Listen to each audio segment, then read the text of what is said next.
Bueno, pues nada, boas tardes e nada, moitas gracias por vir a esta presentación de Socioloxía da Liberdade, que é o tercer tomo escrito por Abdullah Öcalan. Entonces tenemos a sorte de que veo un compañero que está ahora mismo en Bruselas, participando na Academia de Modernidade Democrática. Bueno, él nos va a hacer como una introducción de este libro bueno, que además es un momento muy importante, creo, para esta propuesta, ¿no? Para Oriente Medio y para todo o planeta, ¿no? Con todos esos conflictos que está habiendo, con todas esas situaciones que se están viviendo. Pues esta es una propuesta, verdad, que podría solucionar o podría dar como cabida a una nueva opción, ¿no? para esta región. Entonces creemos que es muy importante debatir sobre este concepto, ¿no? Esta propuesta ideológica, esta propuesta política que fai Abdullah Öcalan. Despois, se queredes, abrimos un pouco un turno de palabra, de preguntas. O meu nome é Olmo, eu estive en 5 anos en Rojava, no norte de Siria, na región kurda de allí que está situada no norte de Siria. Bueno, conozco un pouco sobre a región, estive participando ali na comuna de cine como cineasta. Entón, pois, se queredes despois tamén hacer un pouco de contexto sobre a zona de Rojava, de Kurdistán, o que sabemos entre os dous, pois podemos facer despois tamén un tempiño para eso. E nada, pois dejamos con o compañero. Eu me sento aí tamén para escoitar mellor. Moltes gràcies. En primer lloc, volia donar les gràcies a la llibreria Cartabunt per la presentació. Em sap greu, jo no puc fer altre que parlar en castellà, perquè malauradament no sé gallec. Lo sé. Pero la cosa es como que, bueno, este idioma que compartimos todos y no es de nadie, al final tendremos que hacer la presentación en castellano. Primero me gustaría contextualizar, advertir que el libro del que vamos a hablar hoy no es la sociología sobre el pueblo kurdo, o no es un análisis sobre el pueblo kurdo en sí, sino, como explicaba el compañero, es la propuesta filosófica, la propuesta política que plantea Abdullah Öcalan en 5 volúmenes que desarrolló en lo que llama el Manifiesto de la Civilización Democrática. Para entender un poco de dónde sale el libro, ¿no? Y también creo que normalmente es el propio autor quien presenta el libro, pero evidentemente debemos hablar de la situación en la que se encuentra. El libro es, en primer lugar, una autocrítica a los 25 años que llevaba el movimiento de liberación kurdo, con una propuesta marxista-leninista, con una propuesta basándose en los movimientos anticoloniales, ¿no? Y haciendo una reflexión también de las limitaciones que estos movimientos tuvieron durante el siglo XX, el movimiento también, evidentemente, de la Unión Soviética, ¿no? Y cómo todas estas diferentes propuestas no consiguieron superar el capitalismo, sino que acabaron desintegrándose. Y ahí se hace la pregunta, ¿no?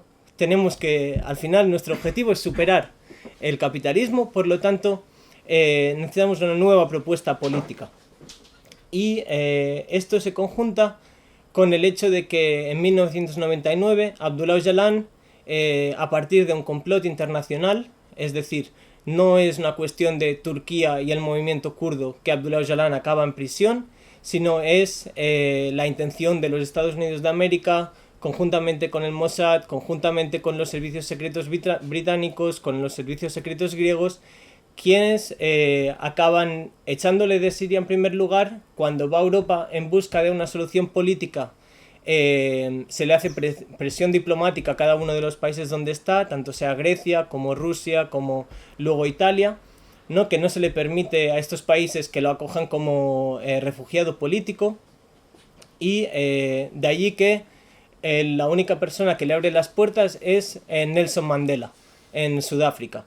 En el camino hacia Sudáfrica es donde estos estados que he mencionado realizan un secuestro directamente a Abdullah Öcalan y lo entregan a Turquía. Entonces, en 1999 es detenido en febrero y es mandado a una isla prisión donde solo Abdullah Öcalan en ese momento era el único preso, ¿no? Entonces, para entender la situación en la que se encuentra y también la situación desde la que parte al escribir estas defensas. Y todos sus textos, a partir de ese momento, son cada una de las defensas en los tribunales que se le permite escribir, ¿no? Ya sea en lo local, donde escribe textos más pequeños, como Hoja de Ruta para la Paz en Kurdistán, como en 2004 en Defensa de un Pueblo, que es como un previo a los 5 manifiestos, y luego escribe hasta 2011 los cinco volúmenes, del cual hoy presentamos el tercero. Quería leer muy cortito unos párrafos del prefacio que escribe cuando él le explica en qué condiciones está escribiendo él estos libros, ¿no? Y dice: decir unas palabras sobre mi técnica de escritura puede aclarar y animar al lector a perdonar algunos defectos. En mi confinamiento solitario solo se me permite leer un libro, una revista y un periódico a la vez. Para mí, por tanto, era imposible tomar notas o citar fuentes. Mi principal método de trabajo consistía en memorizar los puntos que consideraba importantes y asimilarlos en mi personalidad. No aceptaba servilmente todas las prohibiciones. Respondí aumentando la claridad de mi memoria, la reserva de conocimientos del universo y dando prioridad a las ideas vitales. Sin embargo, la mayor debilidad de este método es que la memoria humana está condenada al fracaso. Por lo tanto, no poder tomar notas era un obstáculo. Mientras me preparaba para escribir este volumen, se introdujo una nueva prohibición.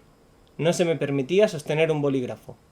Una vez levantada esta prohibición, al 10º día de confinamiento solitario, empecé a escribir inmediatamente. Era una prisa necesaria porque los repetidos retrasos me habían impedido cumplir mi promesa de escribir. En cualquier caso, como se me negó el bolígrafo, me concentré más en el concepto general, ¿no? De aquí es donde, en este proceso de la detención también, Abdullah Öcalan intenta dar una nueva respuesta, ¿no? Esto ha sido un ataque por parte de estos poderes hegemónicos y evidentemente de Turquía, y su respuesta es proponer un nuevo camino para el movimiento kurdo, un nuevo camino, una nueva solución, una nueva propuesta. Y ahí es donde podemos entrar un poco en el libro, ¿no? Que al final uno de los principios del movimiento kurdo hasta el día de hoy, que también viene de otras experiencias revolucionarias, es la crítica y la autocrítica, ¿no? Como hacer autocrítica de sus propios errores, hacer crítica a los otros movimientos, pero esto también va ligado a una propuesta. Y ahí es donde el confederalismo democrático es la nueva propuesta a la crítica de los movimientos del siglo XX y anteriores, y a la vez también una autocrítica. Para entender que este libro también no es solo una cuestión teórica, no es solo una guía teórica. Este libro ha tenido repercusiones muy prácticas cuando nos fijamos en la realidad en la que se encuentra hoy en día el movimiento kurdo. Por ejemplo, en la zona ocupada por Turquía, en Bakur, el movimiento, el partido político, el DEM Party, ahora tiene esta correpresentación en los ayuntamientos, ¿no? No es solo que haya un alcalde o una alcaldesa, sino que se parte de la correpresentación, también como uno de los principios básicos del movimiento, de esta igualdad y de esta promoción de la autonomía de la mujer, ¿no? Y tener siempre estas dos voces presentes. Evidentemente lo vemos también en cómo se ha desarrollado el proyecto en la Administración Autónoma del Noreste de Siria, en lo que es más conocido como Rojava. Allí el conjunto de comunas, consejos, academias y cooperativas es la base fundamental para el desarrollo de todo un territorio donde ahora viven casi 5 millones de personas, ¿no? Y esto se basa en no solo sociología de la libertad, pero en este manifiesto de la civilización democrática y en las propuestas que hace Abdullah Öcalan. Este libro, por ejemplo, en las comunas, en Rojava, en los consejos, en las diferentes estructuras, es un libro que se lee y se discute, ¿no? No es simplemente algo que lea pues el partido ideológico o que lean unas pocas personas, sino que es un libro que es compartido por la sociedad y que entra en debate, sobre todo en estas academias, que no es como un sitio exclusivo para unas pocas personas de la inteligencia, sino como más algo que la sociedad parte del proceso de discusión y de desarrollar sus propias ideas.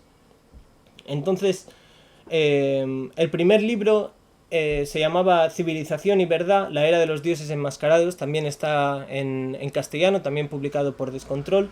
Y el segundo, Civilización capitalista, la era de los dioses sin máscaras y los reyes desnudos.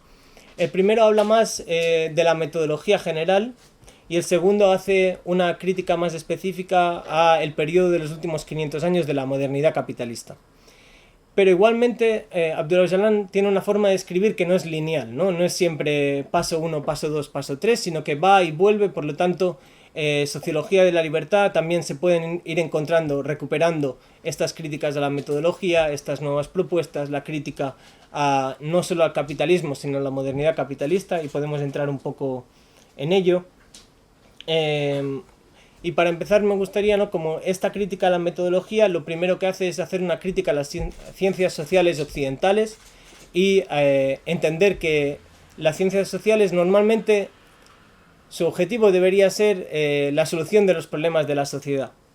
Y en cambio hoy en día están directamente enmarcadas a el beneficio y a los intereses del poder, ¿no? Por lo tanto, debe haber una revisión de estas ciencias sociales que encima han sido la base no solo técnica, sino también ideológica de cómo se ha desarrollado el capitalismo a día de hoy. Por ejemplo, hace una crítica a la fragmentación de las ciencias sociales y naturales, ¿no? Como que lo hemos partido todo en pequeñas cajas y a la vez esto también nos ha alejado a nosotros de, por ejemplo, de la naturaleza, entre nosotros, ¿no? Nos ha puesto entre los que somos y los otros. Aquí también la crítica al sujeto-objeto, ¿no? Somos el partido con la sociedad, somos Europa con el resto del mundo, somos los hombres y las mujeres, ¿no? Estas separaciones y cómo podemos repensar entonces nuestra praxis política a partir de ello, ¿no? Intenta ir un poco así y luego también evidentemente un claro sexismo, ¿no? De dominación masculina de las ciencias sociales y para ello también, para contrarrestar esta mirada, propone un concepto que ahora está extendido en todo Kurdistán y también hay academias de ello en Europa, que es la genealogía. Genealogía, el término es jin y logi es ciencia, pero jin es la palabra mujer en kurdo y jian es vida. Entonces él lo que propone es la ciencia de la mujer y de la vida. Y ahí están las compañeras a través de todas estas críticas de las ciencias sociales haciendo una búsqueda histórica del rol de las mujeres en las sociedades, en las diferentes fases de la humanidad y también intentando encontrar desde diferentes perspectivas cuál ha sido este potencial y cuál ha sido el rol de la mujer, ¿no? También Abdullah Öcalan lo que plantea es que tenemos que analizar cuáles son los problemas sociales en la modernidad capitalista. Y yo tenía un PowerPoint que hoy no vamos a poder enseñar, donde estos 12 problemas sociales que explican el libro parten, yo había puesto una fuente, ¿no? Y jugando con las palabras, como la fuente de los problemas es el poder y el Estado. Entonces esta fuente, este problema del poder, cómo se desarrollan los diferentes problemas, ¿no? Que no voy a entrar en detalles, pero el problema de la mentalidad, de la economía, del industrialismo, de la ecología, del sexismo social, de la urbanización, de la educación y la sanidad, del militarismo, de la paz y la democracia, de la clase y burocracia, ¿no? Son diversos problemas que analiza y propone alternativas. Entonces, uno de los conceptos que sí que me gustaría subrayar de los que plantea Abdullah Öcalan, porque creemos también que es un planteamiento nuevo, es un concepto que no ha sido muy conocido, planteado por otros autores, es el tema del societicidio o sociocidio, ¿no? La cuestión de que la sociedad moral y política, la sociedad histórica, ¿no? Como los vínculos, pues ya desde el barrio, en los pueblos, en la forma de vivir, ¿no? El liberalismo está atacando de tal manera a la sociedad que está acabando con todos estos vínculos. Y esto Abdullah Öcalan analiza que es hasta peor que el genocidio, ¿no? En un sentido de que está acabando con toda la sociedad. Ya no es contra un grupo, sino que lo que está intentando la modernidad capitalista es acabar con todo. Ya, si no nos queda la comunidad, ¿qué nos queda? Al final acabamos siendo individuos, ¿no? Y los individuos al final también son rebaño. Entonces un poquito parte de que un principio importante o un principio básico del proyecto político ya no es crear una sociedad nueva, sino es decir, hay toda una sociedad histórica, moral y política, ¿no? Que ha existido a lo largo de los siglos, que ha existido hasta el día de hoy, que la civilización central o la civilización hegemónica, la civilización de la dominación, está intentando acabar con ella. Entonces, no tenemos que crear algo nuevo, no nos tenemos que inventar una sociedad futura que no tenga nada que ver con lo que hemos vivido, sino recuperar estos valores éticos, estos valores morales que han permitido a la sociedad también sobrevivir al largo del tiempo. Es posible que sea un poco confuso porque si no se ha leído antes a Abdullah Öcalan, son términos que son un poco nuevos, pero un poquito para plantear cómo entiende Abdullah Öcalan la dialéctica, ¿no? Siempre dice, las ciencias sociales han buscado un sujeto desde el que mirar la realidad, ¿no? Por ejemplo, pues los marxistas la clase, los liberales el individuo, y Abdullah Öcalan sí parte de decir, hay una sociedad moral y política histórica, ¿no? Que ha mantenido estas raíces, estos vínculos, y que se ha ido desarrollando al largo de la historia. Pero a la vez, por otro lado, desde hace 5.000 años, y ya no parte de un análisis de 500 años, sino de 5.000 años, en el desarrollo de Sumeria, en el desarrollo de los primeros zigurats, que no sé si les viene en mente lo que es un zigurat, ¿no? Pero la pirámide y por lo tanto la jerarquía, lo que plantea es que ahí hay una disyuntiva, ¿no? Y hay la civilización central que empieza a desarrollarse y que no se puede entender como que han habido solo unas fases de, pues, fase esclavista, fase feudal, fase capitalista, y que unas no tienen que ver con las otras, sino que es como una cadena, ¿no? Que se ha ido juntando y se ha ido desarrollando. También se puede entender como una bola de nieve, lo típico de los dibujos, ¿no? Que empieza pequeñita y que por lo tanto la forma final tiene una forma completamente diferente, pero si entendemos que esta primera bola es la raíz o la semilla de este proceso de dominación, entonces también si queremos transformarlo, tenemos que también ir hasta allá para buscarlo. Y ese es el trabajo que hace Abdullah Öcalan, ¿no? Cuando hace todas sus reflexiones, no solo se mira los últimos 200 años de la revolución industrial, los 500 años de la modernidad capitalista, sino que hace todo este proceso histórico, y verán que en el diálogo que te propone es como ir para atrás, ir para adelante en esta dialéctica entre la sociedad moral y política y la civilización central. Entonces, evidentemente, también lo que dice es al final sí que hay unas características específicas de la modernidad capitalista, pero no solo estoy hablando de capitalismo, sino de modernidad capitalista. ¿Y por qué? Porque este concepto de tenemos que transformar, tenemos que buscar una nueva modernidad, una nueva forma de vivir colectivamente, ¿no? Unos nuevos valores, unas nuevas formas de relacionarnos, o recuperar esas que son buenas para desarraigarnos de las que son malas, ¿no? Y ahí sí que entiende que hay 3 pilares en esta modernidad capitalista que han sido la base para el desarrollo de todos los movimientos hasta en los últimos 200, 300 años, ¿no? Que son el Estado-Nación, el industrialismo y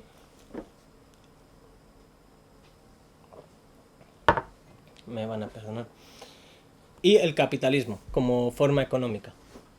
Entonces, estos 3 pilares, que no pueden ir separados los unos a otros, ya no es solo como la forma económica del capital, sino que el Estado-Nación y el industrialismo fueron ahí donde ciertos movimientos en el siglo XX cayeron y no pudieron salir de esta dinámica contra la que estaban luchando, ¿no? Pero a la vez también propone una alternativa. Si estamos haciendo esta crítica a estos movimientos, también nuestra propuesta alternativa es contra el capitalismo. Tenemos que desarrollar una sociedad moral y política, es decir, que no busque la explotación, que no busque la jerarquía, que busque la cooperación, ¿no? Por explicarlo rápido. La industria ecológica no es una crítica, o sea, la crítica al industrialismo no es una crítica a la industria en sí o a cierto desarrollo. No queremos volver a la edad de piedra, por decirlo de alguna manera, sino intentar encontrar una industria que pueda estar acorde a las necesidades sociales y no a las necesidades del capital. Y finalmente, en contra del Estado-Nación, la propuesta del confederalismo democrático. Y ahí también, aquí el confederalismo democrático también es una propuesta que a mí, por ejemplo, es lo que me llevó también a querer entender más, aprender más sobre la propuesta política en Kurdistán, porque al final, pues aquí vivimos en la península ibérica bajo un Estado-Nación que intenta homogeneizar a los diferentes pueblos que están conviviendo, ¿no? Y que una propuesta como el confederalismo democrático permitiría, por un lado, romper estas fronteras, romper estos límites que también se han impuesto, como los Pirineos, entre el País Vasco y español y el francés, entre la zona de la Cataluña Norte y los países catalans dentro del Estado español, o evidentemente también pues el pueblo galego, ¿no? ¿Cómo podríamos encontrar una forma de que todas esas identidades, no solo, digamos, nacionales, pero también religiosas, también culturales, pudiesen encontrar una forma de confederarse y de poder ser uno mismo y a la vez estar en esta idea común, ¿no? Lo que planteas del confederalismo democrático es luchar contra la homogeneización de los pueblos, que es lo que el Estado-Nación ha intentado hacer, intenta hacer e intenta continuar. Entonces, por ejemplo, dice, la modernidad democrática reacciona contra la homogeneización, uniformización, el rebaño y la sociedad de masas que el Estado-Nación moderno se esfuerza por conseguir mediante la adopción de un método universalista, lineal, progresivo y determinista, métodos cerrados a probabilidades y alternativas, con métodos pluralistas, probabilísticos que estén abiertos a alternativas y hacen visible la sociedad democrática, esta sociedad moral y política que decíamos. Desarrolla su alternativa a través de sus características ecológicas y feministas, abiertas a diversas estructuras políticas multiculturales y no monopolísticas, así como una estructura económica que satisface las necesidades sociales básicas y está controlada por la comunidad. La alternativa política de la modernidad democrática al Estado-Nación, de la modernidad capitalista, es el confederalismo democrático. Entonces, una vez hecha la propuesta política, también os decía que analiza un poco los diferentes, las fuerzas democráticas, ¿no? Dice, hay un conjunto de fuerzas actualmente, hoy en día, que tienen esa posibilidad de ser la vanguardia, que tienen la fuerza de ser este motor de cambio, ¿no? Pero evidentemente también hay críticas. Y ahí es donde habla, por ejemplo, de las fuerzas socialistas o del socialismo real, donde habla de las fuerzas anarquistas, donde habla de los movimientos ecologistas y feministas que especialmente surgieron post mayo del 68 y que han ido desarrollando y que hoy en día han tenido este impacto en la sociedad, como hemos visto en los últimos 10-15 años, especialmente en el territorio de la península ibérica, o los movimientos culturales radicales, ¿no? En movimientos culturales radicales también estas identidades, estas naciones que están luchando por su propia existencia, estas autonomías locales. Entonces, pues claro, ¿no? Pues con el realsocialismo hay críticas al realsocialismo y hemos hablado de ciertos pilares que no supieron superar, ¿no? Y cuando hablamos de la Unión Soviética, pues evidentemente encontramos limitaciones en la cuestión de la democracia, en la cuestión de la liberación de la mujer, pero a la vez se entienden como parte de estas fuerzas democráticas, ¿no? Con las que podemos trabajar, con los movimientos por la autonomía también, ¿no? Son cómo conjuntamos todos estos procesos para poder realmente volver a ser una fuerza que tenga la capacidad de transformación contra el yugo de la modernidad capitalista. Lo que sí que plantea dice, todos estos movimientos deben tener tres elementos fundamentales, y ahí es donde se basa Rojava, donde se basa la Administración Autónoma del Noreste de Siria, pero cada una de las estructuras que el movimiento de liberación kurdo tiene, pues tanto en la zona ocupada por Turquía, como en la zona ocupada por Irak, como en la zona en Irán, ¿no? Son los puntos de la democracia radical, la ecología y la liberación de la mujer. Y estos tres principios, estos tres pilares son básicos para poder entender una nueva concepción o cómo recuperar esta sociedad ética y moral, pero con estos principios en mente, ¿no? Abdullah Öcalan dice, cuando analiza estos 5.000 años de historia, dice, ¿qué pasó al principio? Y en este principio dice, la mujer es la primera clase y la primera nación explotada, ¿no? Como esta transformación de las sociedades matriarcales, de las sociedades naturales, donde no había este orden jerárquico, también se ve esa transformación a la sociedad jerárquica con la dominación masculina. Y ahí que uno de los pilares básicos y uno de los puntos más importantes sea esta liberación de la mujer. Y esto no lo saca como de por sí, ¿no? Hay muchos métodos para ver esto, ¿no? Desde la arqueología, pero también desde la mitología.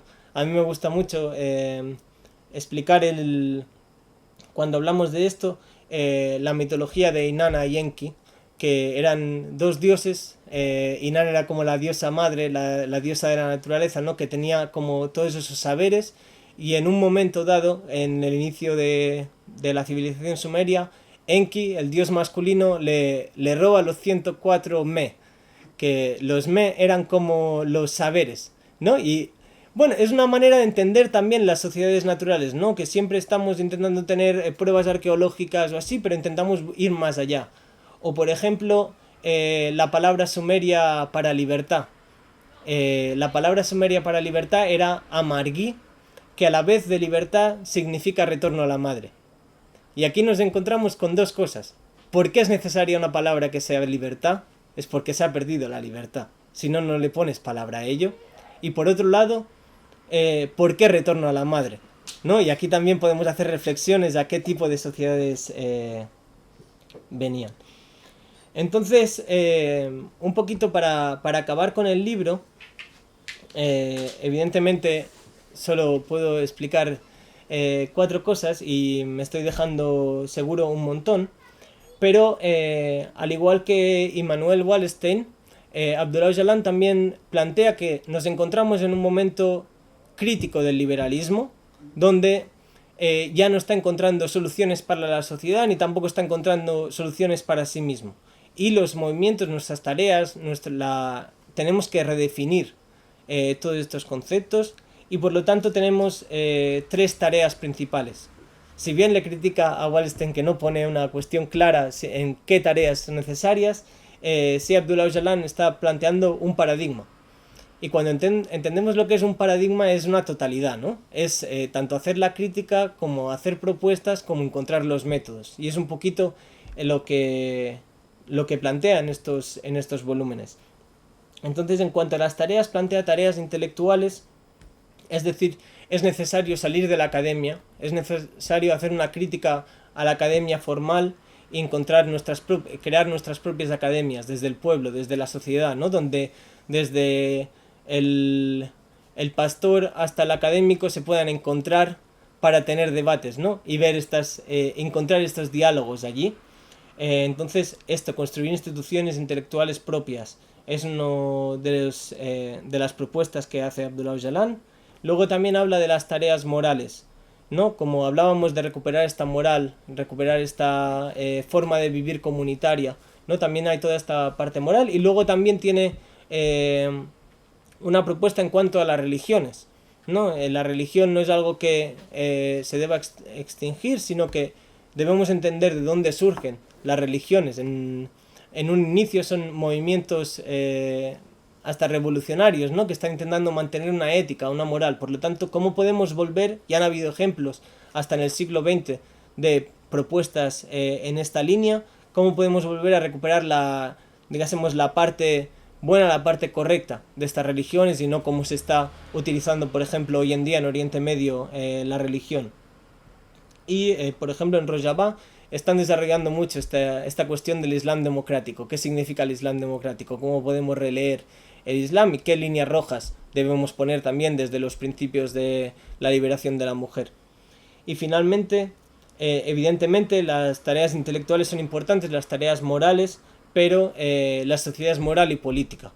Y hace la crítica al Estado, dice, el Estado administra, el pueblo hace política, ¿no? El debate, el decidir, el desde la base desarrollar estos procesos de decisión, de ser tú quien tomas las decisiones, no solo individuales, pero también responsabilidad en las colectivas, esto es hacer política, ¿no? Y cuando miramos al Estado es administración, es delegar, es el no ser responsable de tu propia vida y de la vida colectiva.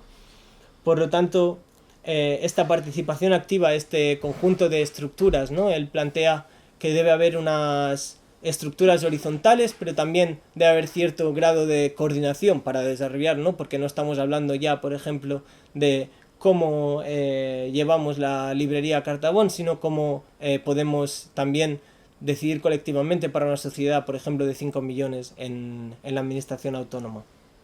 Entonces hay muchos temas que quizás no hemos tratado y tampoco he hablado mucho de la realidad de hoy en día en Kurdistán, de lo que está pasando, ¿no? Porque, como les decía al principio, el libro tiene más este punto filosófico, tiene este punto más de reflexiones políticas, y yo creo que realmente tiene una fuerza de dejarnos repensar también, desde nuestra mirada, desde nuestra praxis política, desde lo que hemos ido construyendo, de lo que tenemos ya como seguro en nuestras mentes.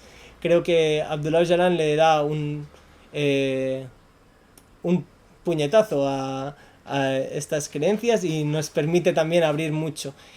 Hay temas que reflexiono, de los cuales no he hablado, como la cuestión de la libertad o el poder de la razón social, como habla de la sociedad democrática, esto que hemos dejado entrever. También hace un análisis mucho más profundo, ¿no? En cuáles han sido estos grupos democráticos, cómo ha sido este proceso histórico también.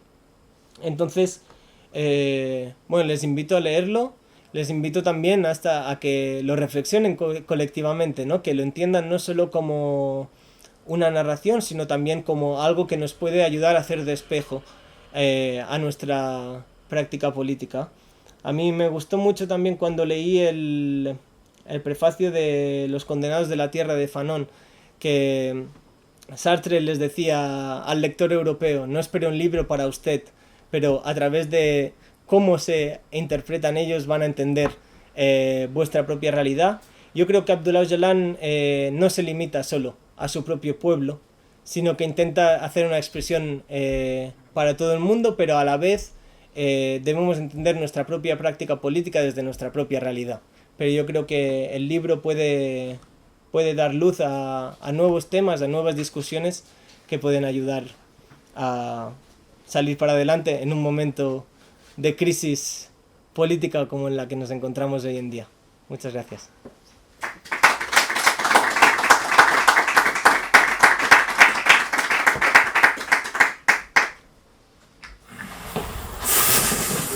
Si pudieras dar como, no sé, una punta de cómo es la situación de Öcalan ahora, ¿no? Que sigue encarcelado. Eso yo creo que sería muy útil para dar un poco de contexto, ¿no? Sobre la situación.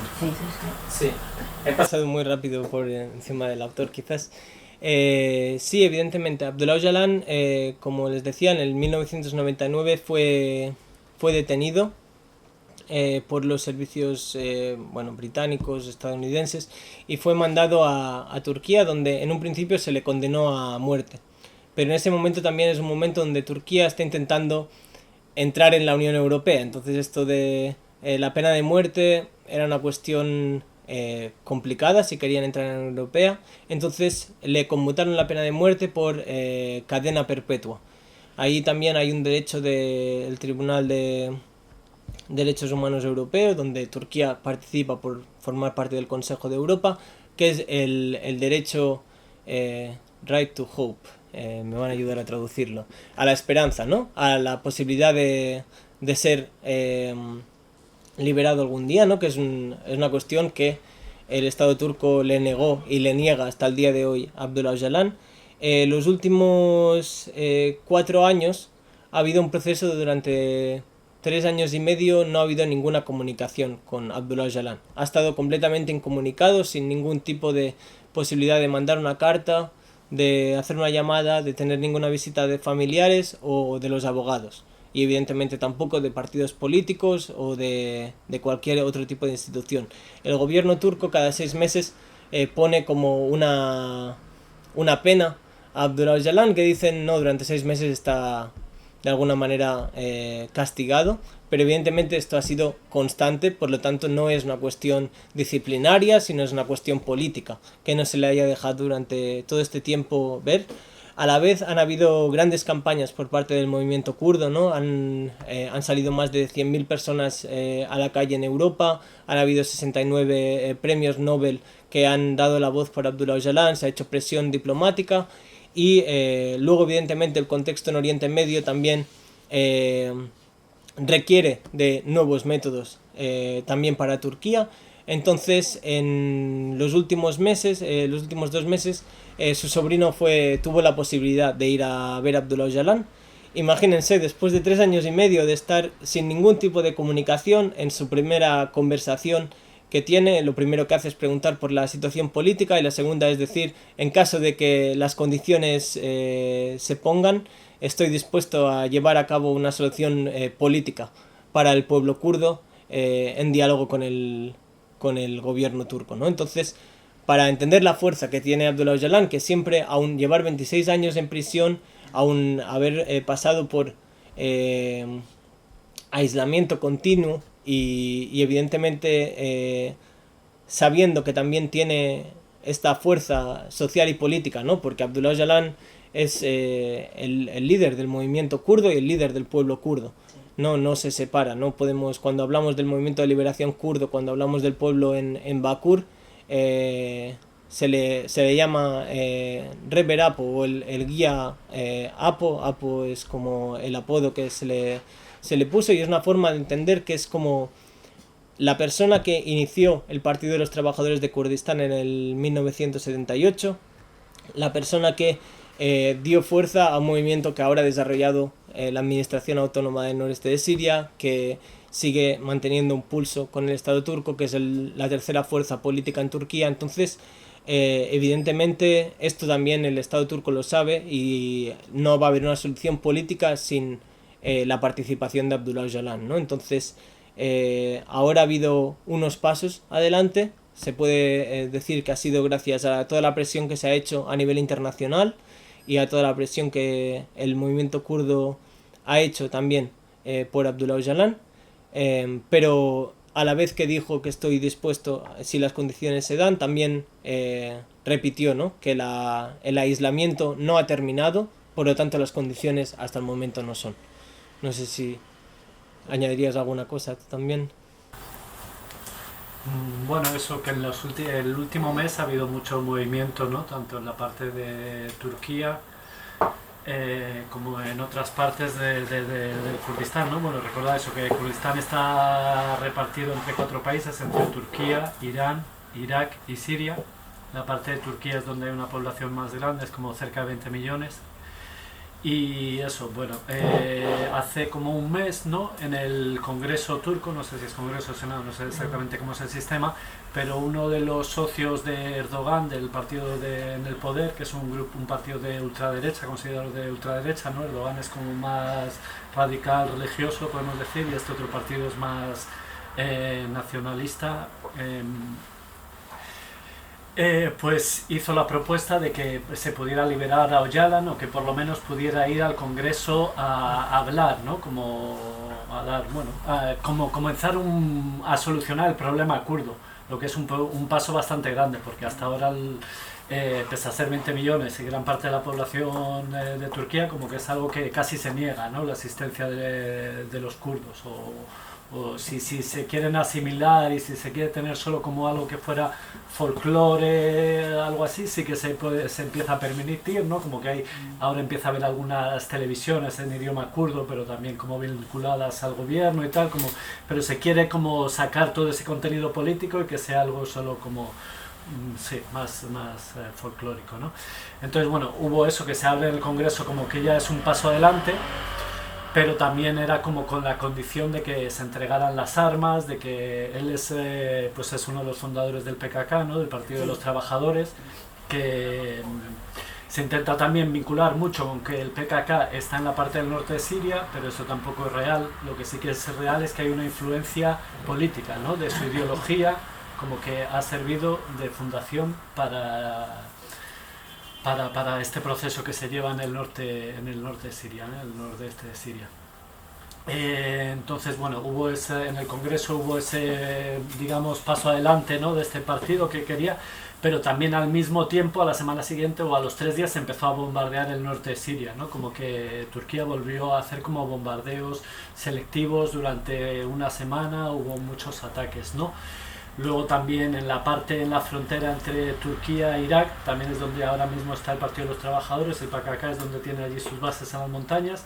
También está habiendo desde estos últimos años muchos ataques contra esta zona, ¿no? Como que se intenta atacar con este movimiento, que recordemos que se intenta hacer movimiento terrorista, pero en muchos sitios no se tiene este estatus, en ciertos países de la Unión Europea sí, en ciertos no, porque realmente es un movimiento de liberación y como que está reconocido en las Naciones Unidas, ¿no? Es el derecho a la autodefensa, o sea, es un conflicto armado lo que hay ahí entre dos ejércitos, ¿no? El ejército turco y el PKK es como el representante militar en este caso del movimiento kurdo. Entonces como que es un movimiento legítimo de autodefensa. Está habiendo muchos ataques contra esta zona de las montañas, pero el ejército turco no está pudiendo avanzar, no está pudiendo como acabar con este, ¿no? Con este problema, digamos, que no tampoco es un problema, es una forma como el discurso que se tiene. Y ahora mismo pues también en estos últimos días como que en la zona de Siria, de Alepo, está habiendo como muchos ataques de las fuerzas islamistas contra el régimen, y también en Alepo hay ciertos barrios que están controlados por el pueblo kurdo, ¿no? Por el movimiento kurdo. Entonces ahora es un movimiento en este fin de semana como que está habiendo mucha inestabilidad, también el YPG, SDF, las fuerzas democráticas sirias, porque ahora mismo, siguiendo lo que dice este libro, como que ya no es un movimiento que sea solo kurdo, ¿no? Lo que hay enrollado en el nordeste de Siria ya no es solo para los kurdos, sino que es este confederalismo, que todos los pueblos puedan participar de este movimiento democrático. Entonces ahora mismo hay estas SDF, que son las fuerzas democráticas sirias, aunan a mucha gente de diferentes etnias, de diferentes religiones, árabes, kurdos, asirios. Entonces, en este momento en que el régimen está, no se sabe si colapsando o no colapsando, como que es difícil, depende de lo que leas en Twitter es una cosa u otra. Lo que sí que está claro es que se está retirando, ¿no? De muchas zonas de Alepo. Estas fuerzas islamistas están tomando mucho territorio, pero también las fuerzas de la SDF están aprovechando para tomar mucho territorio, también como forma de autodefensa, porque saben que en el momento que le rodeen estas fuerzas islamistas van a ir a por ellas, ¿no? Porque son movimientos muy chauvinistas, que uno de el régimen pueden tener como un odio contra el régimen porque están en guerra abierta con ellos, pero contra los kurdos ya es como un odio, no sé si llamarlo irracional pero bueno, algo como ideológico, chauvinista, como que tiene un contenido mucho más fuerte. También muchas veces se les considera como que no tienen religión, ¿no? ¿Cómo se llama esto? Kufar, como al no tener religión, pues se puede hacer con ellos lo que quiera, ¿no? Como que estos musulmanes, no es algo de los musulmanes, ni de ¿no?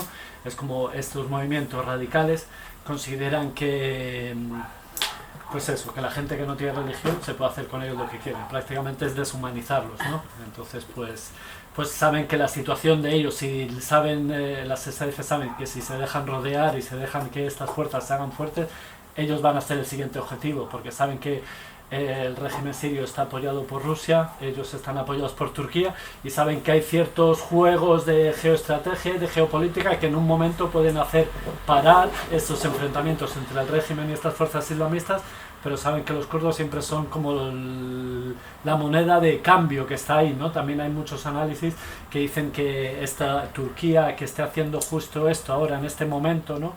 Que ha habido el alto fuego en Líbano, es como una, ¿no?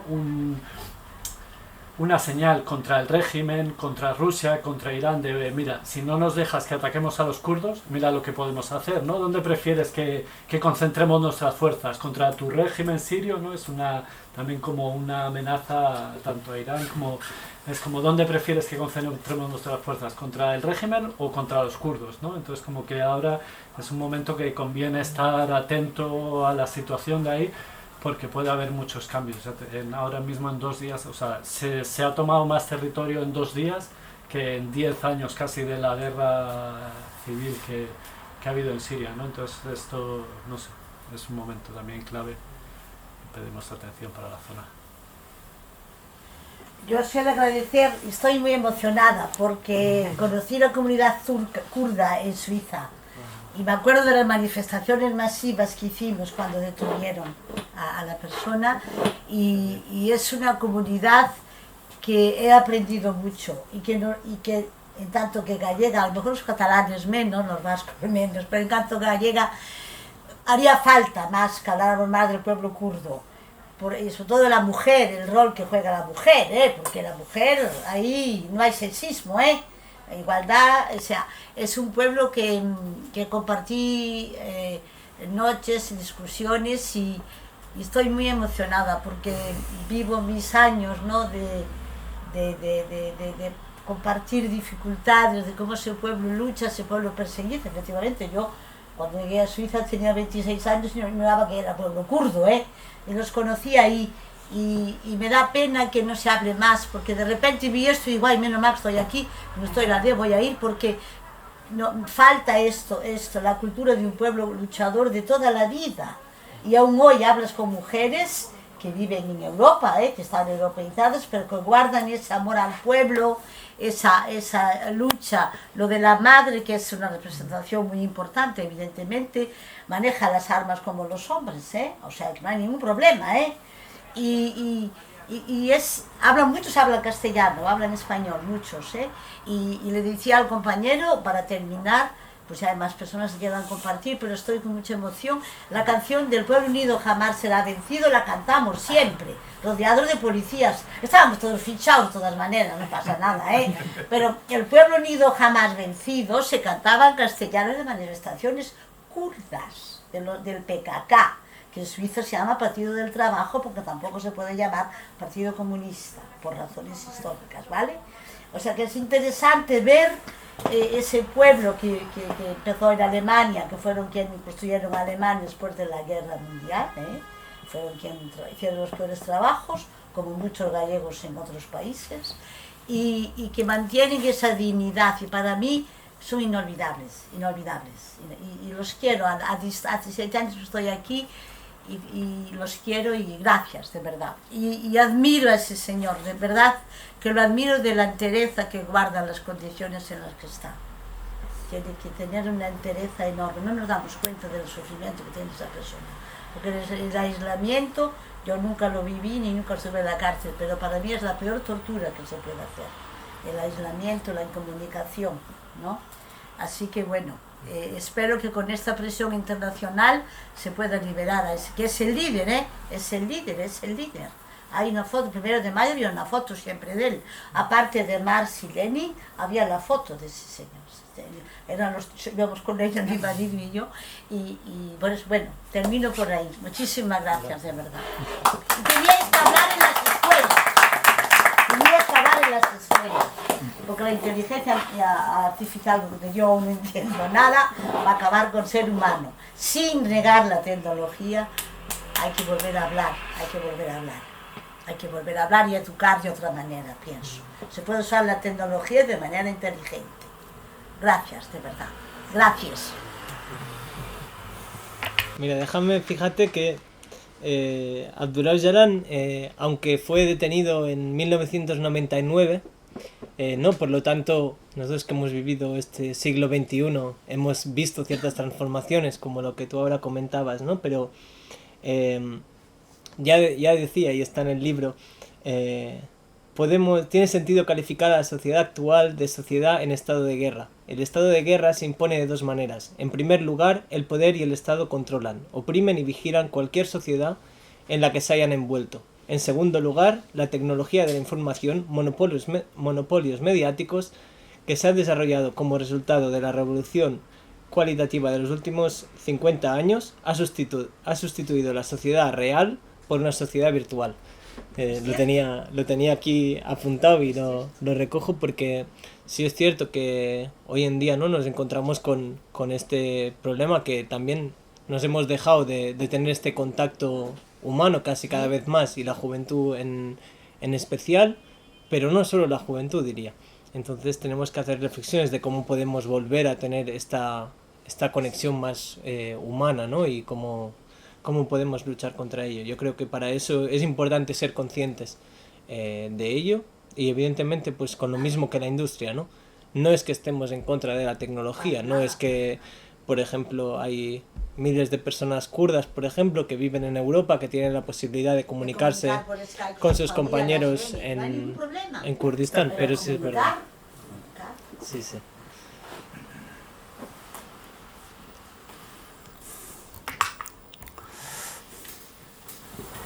Bueno, pues no sé si hay alguna pregunta más o alguna... Sí. Si no, pues cerramos ya la presentación. Muchas gracias por haber Gracias venido. a vosotros. Hasta la próxima. Hasta la próxima.